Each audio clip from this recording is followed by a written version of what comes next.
Less than a year ago, EcoFlow launched their Stream series, and it has become one of my most viewed videos on the channel. This particular one, the Stream Ultra X, I claimed that that was probably the best plug-in solar system that was available at the end of 2025 and the beginning of 2026. But EcoFlow have already massively upgraded it, and this second generation is about to come out. So this is the Stream 5000, and we need to answer the question, is it any better? And if you've already got the existing Stream series, should you upgrade? Should you expand? Before we get into the comparison video, let's explain a little bit about this concept of plug-in solar, because I know this is very new for people. If you've been here before, maybe you can skip the next minute, but a quick recap. This is a battery. This stores energy. This particular one, you can plug solar panels in it, 4 big solar panels, you can generate your own energy, you can store it to use it when your home needs it. And this plug passes energy both ways. This is bi-directional. So you can both charge this battery on if you've got a cheap electricity rate overnight, for example, and then use it when it's expensive, or this can also push energy back into your home circuits. So if plug-in solar has come onto your radar, make sure you subscribe to the channel. I've already done dozens of videos about this topic. I've been experimenting and testing it myself for the last year. Traditionally, if you wanted solar, you'd need to find an installer, an electrician, some roofers, get some scaffolding, pick your inverter and your panels. You'd have to pay a hefty price tag, and then sometimes you'd have quite a long wait until you could actually get it professionally installed.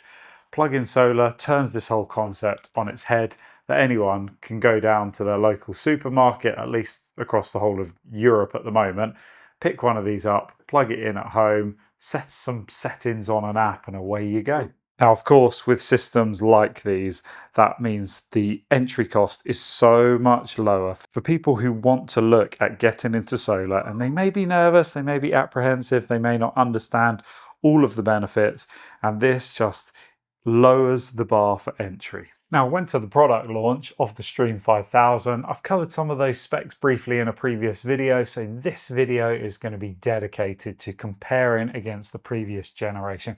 The pros and the cons of each. You get a heavy-duty wall anchor tether with the Stream 5000. This is more beefy, more heavy-duty than what came with the old series. You get the mountings, you get an installation guide, warranty card, and you get one of these power cables. Now, at the moment, you have the proprietary end for EcoFlow, which I haven't. And then on the other end, you can see we have some pre-crimped connectors there, ready to wire into a 3-pin plug. Now, as the regulations evolve, we are expecting that EcoFlow will start shipping these products with a molded 3-pin plug on the end.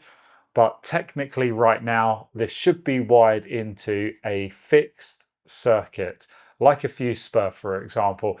And you are meant to get a professional electrician to do all of this for you.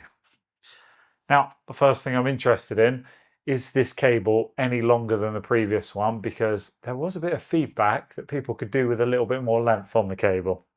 Nice cable wraps, as always, from EcoFlow. Test number 1, the cable is exactly the same length, but the connectors on the end are not identical. Hopefully my camera is going to pick that up. The lock-in ring goes on the opposite side. So I've got this one on this side, and I've got this one on this side. And you might be able to see, although the main 3 connectors for your live, your neutral, and your earth remain the same, look at the multi-pin below there. Now, what does this mean? I'll insert a little image. You cannot use the existing parallel link cable to add this battery on to one of the old ones in an expansion fashion. Let me show you what I mean. So on the old series, if you were familiar with it, this is what you would plug the proprietary connector in, and then the cable would go off to a fuse spur or a 3-pin plug. These are the backup sockets. And then this was a link cable so that you could expand these batteries and you could add another one on the end. Now, some people hoped you would be able to use this parallel link cable and keep your existing system hooked up to the grid, and then you would be able to connect straight out of this straight into the new version. Unfortunately, that does not look possible. Now, whilst we are looking at plug sockets, this comes with two. I've only ever used one at a time, and EcoFlow have recognized that. Now all we get is just one socket on the side there. There's an interesting blanking plate there. I might need to get my tools and pop that out and have a little look. One 3-pin socket and no switch. So this is on the new Stream 5000. As you can see, many more pins in the connector. Now, we could speculate what that's for, but I think this may have more to do with connecting into the upcoming gateway. And for reference, this is what it looks like on the old model. So from your initial impressions, which one of these would you say is more of a premium item? If you live in an apartment and you have to site one of these in the corner of your living room, which one are you going to pick? Now, what may not come through on camera is that is plastic, that is plastic. This one here, fully aluminium. The actual feel of the product, this feels like it is a step up to the next level in terms of quality, like the perceived quality anyway. In terms of weight, they are both hefty units. This one here is 44.5 kilograms for the Stream AC 5000. And this one, I believe, is, I think from memory, this was 38.5 kilograms. So we've got an extra 6 kilograms in the new model. Now here's something that I'll stand up to help you see. Check out the footprint of the two items together. Now bearing in mind, the battery capacity of this is 5 kilowatt hours and this is 3.8 kilowatt hours. And look how much more compact that is in the dimensions. Of course, the width, the depth is about the same. The height, it is a little bit taller, but it's that the difference in the width. This uses so much more wall space. Right, so let's talk a little bit about that all aluminium construction, because this is really where we get down to business. Now, let's get to the heat sinks. This is really a critical thing. Now, ignore for a moment that this unit has 4 MPPTs. It can take 4 solar panel inputs, and this one doesn't have any at all. This is just the AC version. So this is just the standalone battery. It doesn't have any solar input. Hopefully, I'll be getting the solar version pretty soon to review on the channel, which will be then a direct one-to-one head-to-head comparison. But for the moment, we're just going to focus on this heatsink, which is a huge upgrade. Let me get the camera in here. So this is the old one, and you can see it does have these cooling fins here, and then we have a blank panel. This is aluminium, this section. And I did find that this Stream Ultra X was a big upgrade compared to the other smaller Stream Ultra, for example. But the Stream 5000 just completely goes next level. So as a quick reference, the fins on the old Ultra X are about 20 millimeters deep, just under 20 millimeters. And on the new product, they're almost 40 millimeters deep. Combine that also with more height on the cooling fins and the fact that the entire enclosure is full aluminium. So all of the heat from the inverter is being dissipated into the heatsink. This will be radiating into the full aluminium enclosure. Now what I will do, we will stress test this as best as we can, and we'll get the thermal imaging camera and we'll see if we can compare the two back to back. Now, whilst you have to use this socket if you want to expand to another battery, the new Stream 5000 comes with a different philosophy. And if I just pop this tape off there, and we pull this rubber bung out, this is how we connect the batteries. It's actually a stackable modular design, and I showed that a little bit in one of my previous videos. Hopefully I can get my hands on one of the expansion batteries and we can lock that in. We can use, there's a join-in plate here. There's some fixings so you can secure the battery module below this into the main sort of master unit. Let me roll this over and I'll show you the pins in the bottom.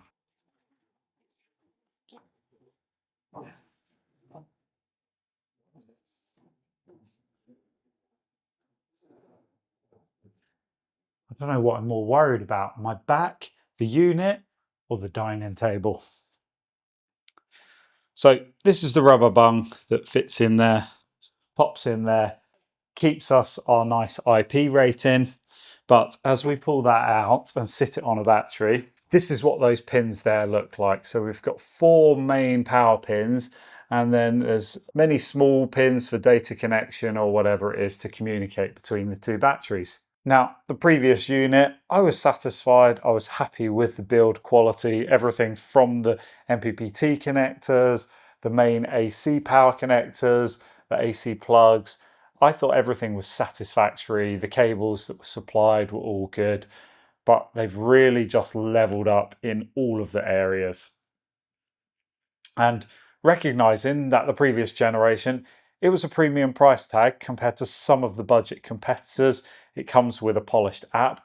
This really reflects the premium price tag in the feel and the look and the build quality of it. Right, let me show you the power on button and the displays on these 2 units, because they've taken now a drastically different approach. So we have plastic button here, and this indicator shows us the state of charge. So we know that this battery is probably 50–60% charged. See that light bar there and the power on? If I hold that, see it's powered off now. Okay, and on the new one, if we hold this button here, which even the button itself feels more quality, and in this bright environment, it may be difficult, but that's 27% that is showing me the exact state of the battery. And actually, the ones when we were at the trade show were fingerprint magnets, but this one doesn't seem to be the same glossy fingerprint magnet that those were.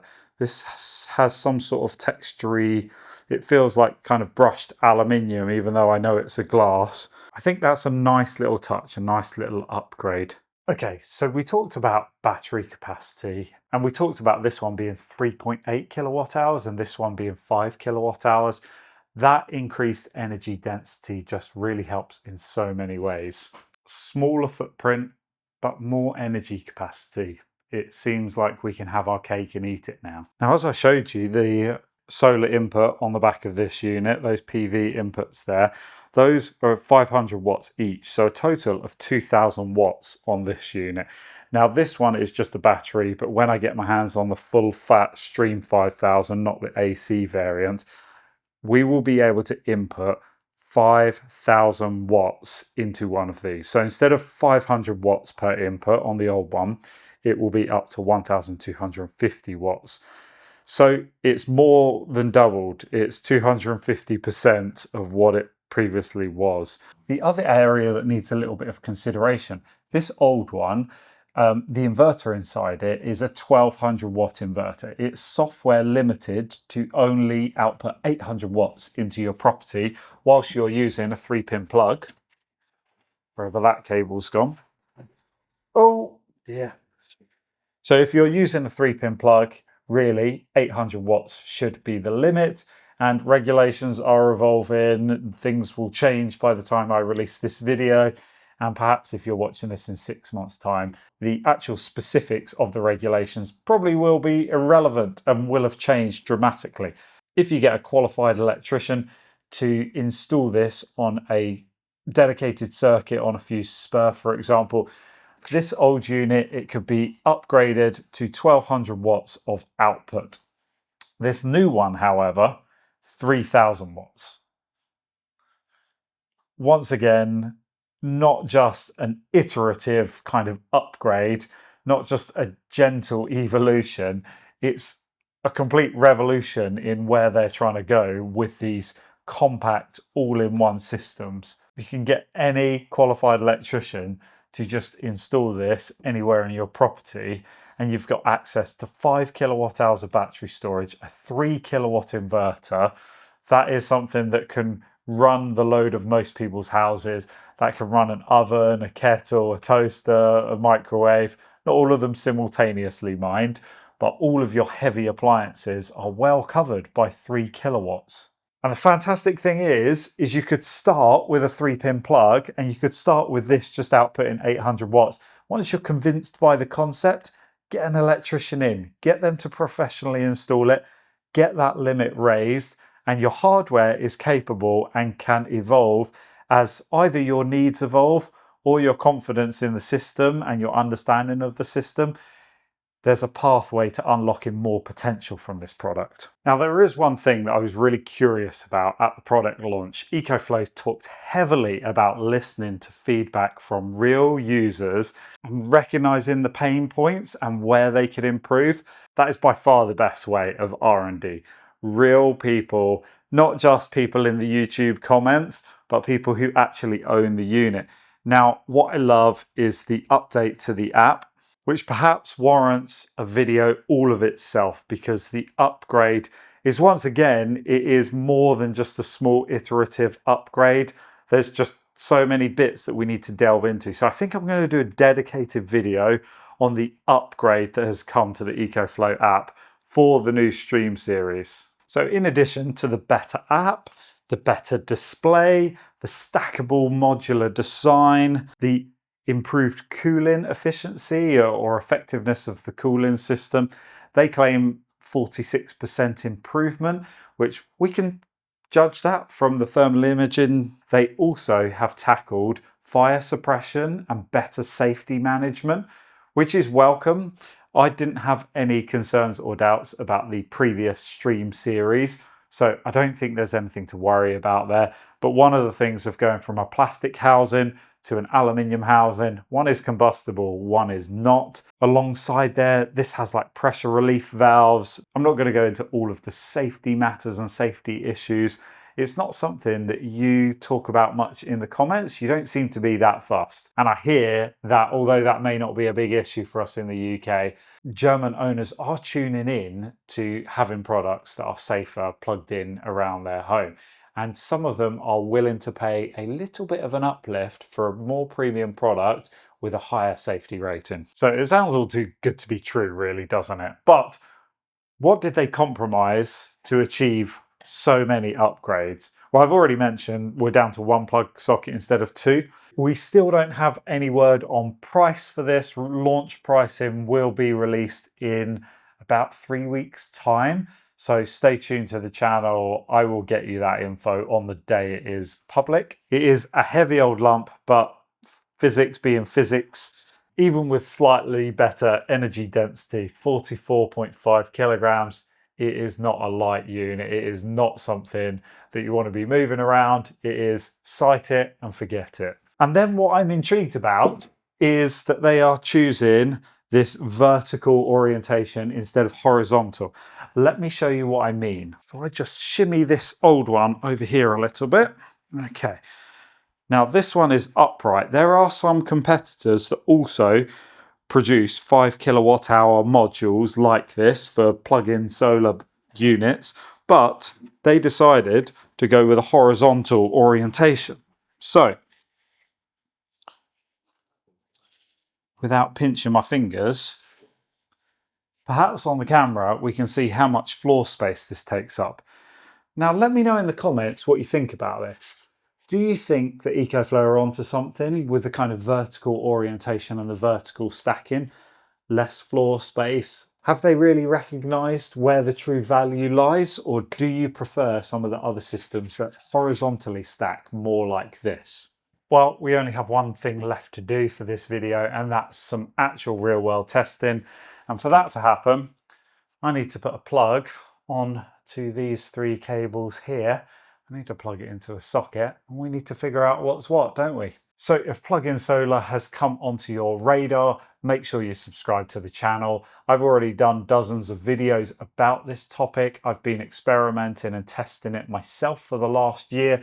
This new EcoFlow Stream series will be featuring heavily over the next few months as I get to grips with all the different modules and components of it and trying to recognize and understand the real application. who this product is for and who this product is not for.